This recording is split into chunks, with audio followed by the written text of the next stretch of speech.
Day, protect those electoral college ballots. Today is a special day. On a day when some 2,500 or more Americans will lose their lives to the coronavirus, when another 130,000 will be hospitalized with it, when hundreds of small businesses will close their doors and put thousands of Americans out of work.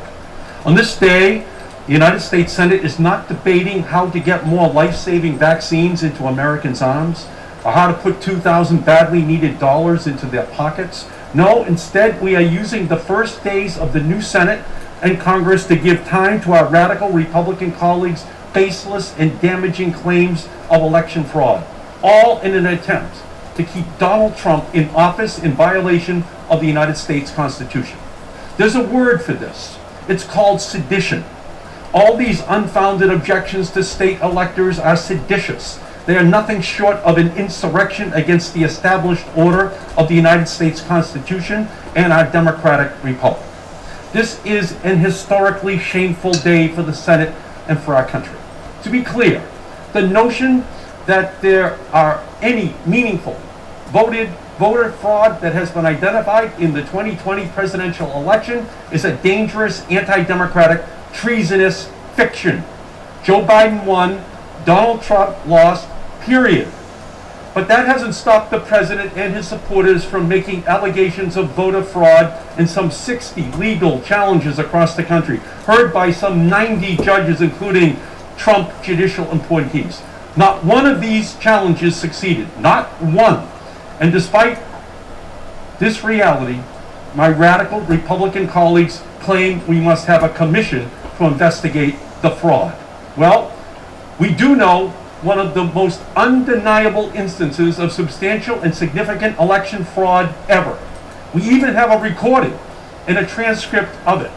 It's President Trump talking like a mafia boss to the Georgia Secretary of State, a Republican no less, pressuring and threatening him to fix the election in Trump's favor and holding out the prospect of criminal prosecution if he doesn't. Find me 11,780 votes, Trump said. Well, someone should find Donald Trump a real lawyer and measure him for an orange jumpsuit, because the list of statutes that this latest shocking presidential phone call may violate is too long to recite. The president's words on that phone call, indeed his conduct since the election, demand a serious response, one much more serious than the sham before us today. First, federal and state law enforcement authorities should investigate Donald Trump for election fraud, extortion, conspiracy, and whatever other charges fit the bill. And if warranted, indict and try him for any crimes he has committed. Second, we must recognize that Donald Trump is and will remain a danger to our Constitution and our democracy.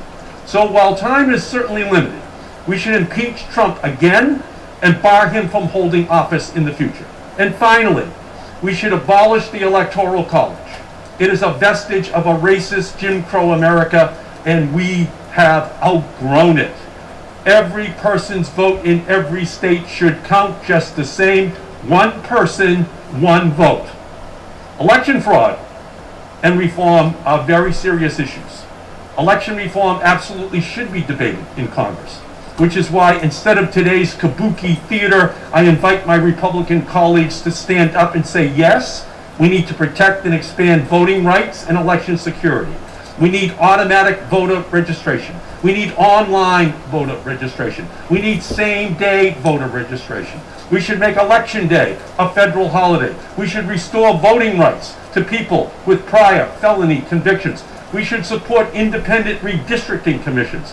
Let's spend our time on the floor debating how to reduce the influence of big money in our political system, to slow the revolving door between government officials and lobbyists, to stop gerrymandering and voter suppression. That's the real election reform that we should be debating and supporting, not these shameful, craven, baseless objections. More than 350,000 Americans have died from the coronavirus. That is the truth. Nearly 8 million people have fallen into poverty because of the economic crisis caused by this virus. That is the truth. Wearing a mask saves lives, Vaccines are safe and effective. That is the truth. Joe Biden won. Donald Trump lost. That is the truth. I urge all my Senate colleagues to vote against these objections, affirm our democracy, and recognize that Joe Biden and Kamala Harris will rightfully be sworn in on January 20th as the President and Vice President of the United States.